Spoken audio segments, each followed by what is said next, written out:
Trên mái nhà bị một con chó hoang đào một cái lỗ lớn. Chủ nhà nghi ngờ con chó giấu chó con bên trong, nên định lên xem xét.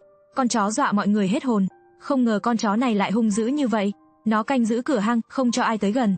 Chị hàng xóm nói đã từng thấy con chó này, nó là bạn của Tiểu Hoàng nhà chị, thế là chị ấy đã đưa Tiểu Hoàng tới để giúp đỡ. Nhưng Tiểu Hoàng có vẻ không tình nguyện cho lắm, dưới sự thúc giục liên tục của chủ nhân, cuối cùng nó cũng chui vào lỗ. Một lúc sau, Tiểu Hoàng liền thò đầu ra, ánh mắt tỏ ý bên trong không có gì cả. Chị gái bảo nó nhanh chóng kéo con chó trắng ra ngoài. Tiểu Hoàng lại lùi lại vào trong, rõ ràng bên trong chó một con chó trắng to. Tiểu Hoàng tại sao lại không nhìn thấy? Thấy đã lâu không có động tĩnh gì, chị gái lo lắng đến mức cứ đi đi lại, quyết định lôi Tiểu Hoàng ra trước, rồi dạy bảo nó lại từ đầu. Không ngờ sau khi trải qua huấn luyện, Tiểu Hoàng chẳng can đảm lên, mà còn sợ hãi hơn trước. Mặc cho chị gái khuyên bảo như thế nào, Tiểu Hoàng vẫn không dám đến gần miệng lỗ.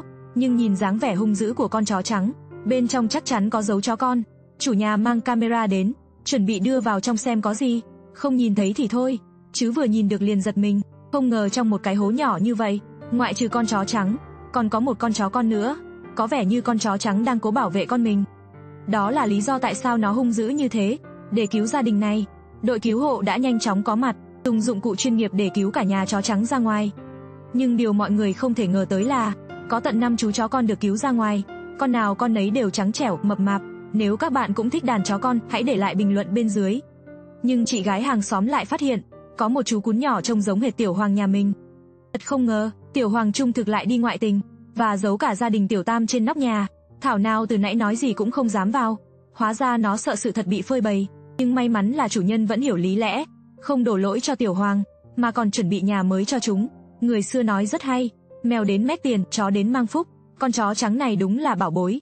Hãy nhìn xem, con chó này đang ăn thức ăn một cách ngon lành, thì đột nhiên nó lại bất ngờ tấn công chủ nhân, khiến bà sợ hãi lùi lại phía sau. Rốt cuộc là có chuyện gì đang xảy ra vậy? Con chó tên là Sohi, bình thường rất ngoan ngoãn nghe lời, nhưng mỗi khi đến giờ ăn, khi bà chủ Lan cầm thức ăn đến gần nó lại bắt đầu sủa ầm ĩ và tỏ ra vô cùng hung dữ với dì Lan. Bạn xem, con chó khác đều là ngoan ngoãn chờ đợi được cho ăn, mà Sohi thì cứ nhằm lúc chủ nhân cho ăn liền trở nên hung dữ. Càng kỳ lạ hơn là khi dì Lan đặt thức ăn xuống và lại gần Sohi, thì nó lại trở nên vô cùng ngoan ngoãn, không hề tỏ ra thù địch một chút nào. Nhưng khi dì Lan lại muốn cầm thức ăn đến cho nó lần nữa, nó lại trở nên hung dữ, nhe răng trợn mắt hận không thể cắn dì Lan một phát. Dì Lan sợ tới mức không dám tới gần. Ban đầu dì Lan tưởng là vấn đề về thức ăn, nên đã chuẩn bị nhiều loại thức ăn cho Sohi. Thử loại thức ăn đầu tiên, Sohi vẫn không nhượng bộ, vô cùng hung dữ. Đến loại thức ăn thứ hai, tình hình vẫn không có gì thay đổi. Nhìn bộ dạng hung dữ của Sohi, tôi nghĩ loại thức ăn thứ ba cũng không cần phải thử nữa. Bởi vì vấn đề không phải là ở thức ăn, rất có thể là do cách cho ăn chưa đúng cách, cho nên dì Lan quyết định trực tiếp dùng tay. Ban đầu vẫn còn rất tốt, nhưng cứ ăn, Sohi lại suýt cắn dì Lan. Dì Lan nói đây không phải là lần đầu tiên, cả vết sẹo trên tay dì đều là do nó cắn. Dì Lan đã cố gắng hết sức để cho Sohi ăn. Dì lấy ra một cây chổi lau nhà, dùng nó để đẩy thức ăn qua. Nhưng dù vậy, Sohi vẫn rất hung dữ, thậm chí còn cắn cả cây lau nhà và làm đổ thức ăn. Thấy tình cảnh này, dì Lan toát cả mồ hôi lạnh, vô cùng bất lực. Còn nuôi nổi con chó này nữa không? Sau đó, việc kỳ lạ hơn đã xảy ra. Khi nhân viên công tác của chúng tôi mang thức ăn qua cho Sohi, Sohi lại vô cùng ngoan ngoãn, còn chơi đùa cùng anh ấy. Nhìn thấy cảnh này, dì Lan ngơ ra luôn. Đây là con chó mà mình nuôi sao? Đối với người khác hiền lành như vậy, với mình lại vô cùng hung dữ. Ngay khi dì Lan đang hoài nghi bản thân, bà đột nhiên hỏi liệu có phải vì mình quá xấu hay không. Để kiểm chứng điều này, chúng tôi đã tìm ra 3 cô gái đẹp nhất làng, lần lượt là Lala, Lily và Mimi. Khi Lala đến gần, Sohi không nể mặt chút nào, dọa cô ấy làm đổ cả thức ăn ra ngoài. Đến lượt Lily, Sohi vẫn hung dữ như vậy, vốn muốn để Sohi bình tĩnh lại, mới để Mi Mai lên thử. Nhưng không ngờ khi Mi Mai tới gần, Sohi lập tức lao ra khỏi chuồng và trở nên hung dữ hơn. Xem ra Sohi có thành kiến với phụ nữ.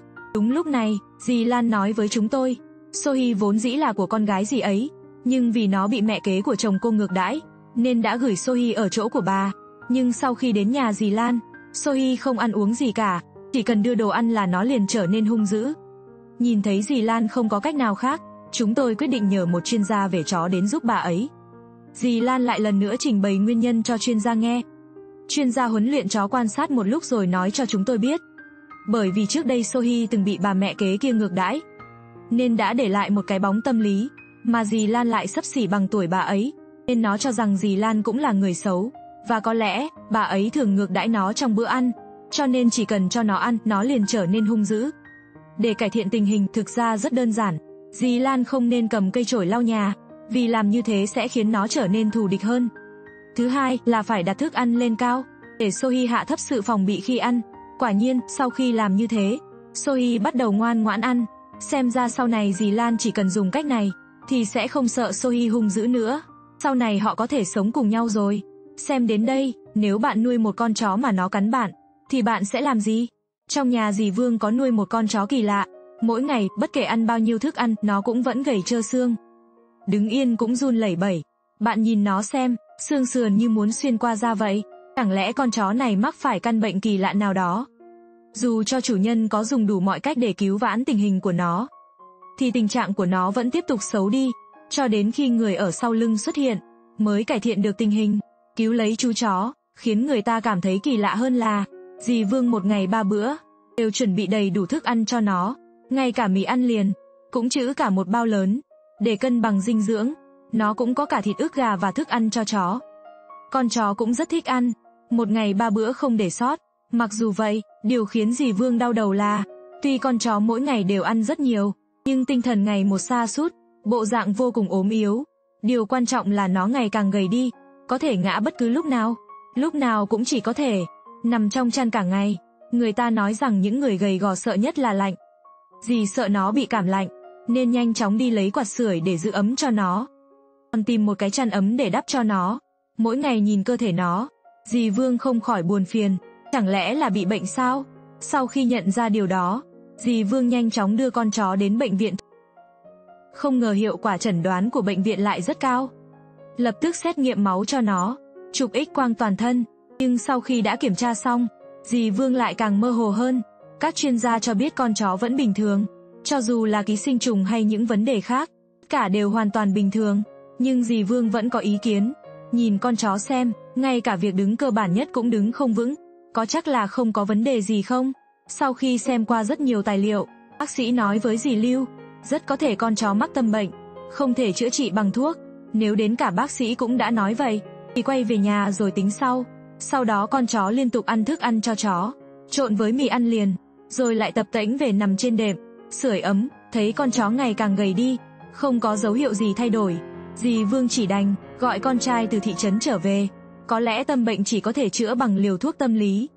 Khi thấy chủ nhân vừa bước vào, con chó khó nhọc đứng dậy tiến lên chào đón. Nó nằm sấp trong lòng chủ nhân ủy khuất như một đứa trẻ, giống như đang nói về nỗi nhớ chủ nhân. Mới chỉ 3 tháng trước, anh con trai sống ở trong thị trấn vì công việc bận rộn, nên đã đưa con chó về quê. Lúc đó nó vẫn còn mập mạp, khỏe mạnh vô cùng. Không ngờ chỉ 3 tháng ngắn ngủi, chú chó giờ lại trông như một con chó hoang, đã bị nhịn đói 3 tháng. Mỗi khi nghĩ đến điều này, bà lại cảm thấy áy náy và vô cùng tự trách. Chủ nhân nhẹ nhàng vuốt ve đầu nó, cố gắng an ủi nó. Tuy nhiên tình trạng hiện tại của nó cũng khiến cho chủ nhân khó hiểu. Rõ ràng ngày 3 bữa không bỏ sót miếng nào, sao nó vẫn gầy như que củi, gió thổi nhẹ cũng ngã. Nhưng con chó cứ ở trong nhà suốt, sớm muộn cũng sinh bệnh. Chủ nhân quyết định đưa nó ra ngoài đi dạo. Một giây trước còn hấp hối, thế mà bây giờ lại hùng hổ lao đi. Cảm giác như nó lại đang tràn đầy sức sống, thật sự khác xa tình trạng nguy kịch vừa rồi. Hơn nữa khẩu vị cũng đột nhiên tốt lên. Nhìn thấy thức ăn cho chó rơi vãi trên đường, nó lại ăn vô cùng ngon lành, còn ăn hết cả thức ăn thừa của con chó ở đầu thôn. Xem ra tâm bệnh thực sự cần một liều thuốc tâm lý chữa trị. Thế là ông chủ quyết định đưa con chó đến thị trấn để tạo cho nó một môi trường mới. Sau khi con trai đi, dì Vương vẫn thắc mắc, rõ ràng mình chăm sóc với chế độ ăn uống tốt như vậy, tại sao lại nuôi nó thành một bộ da bọc xương? 3 tuần sau, cảnh tượng trước mắt khiến người ta ngạc nhiên. Chú chó trước đây đã hoàn toàn thay da đổi thịt, vô cùng béo tốt, khác xa với hình ảnh gầy gò trước đây. Đúng là cách biệt một trời một vực. Con chó cũng có xu hướng tăng cân. Ông chủ nói nó cũng ăn như trước, chỉ khác là đổi thành thức ăn cho chó trộn với thịt lợn. Xem đến đây, các bạn đang theo dõi video, chắc cũng đoán ra được lý do thực sự khiến con chó càng ăn càng gầy. Nhưng có một câu hỏi khiến tôi đau đầu. Các bạn nghĩ rằng mì ăn liền rốt cuộc có dinh dưỡng hay không? Và con chó này rốt cuộc có tâm bệnh hay không?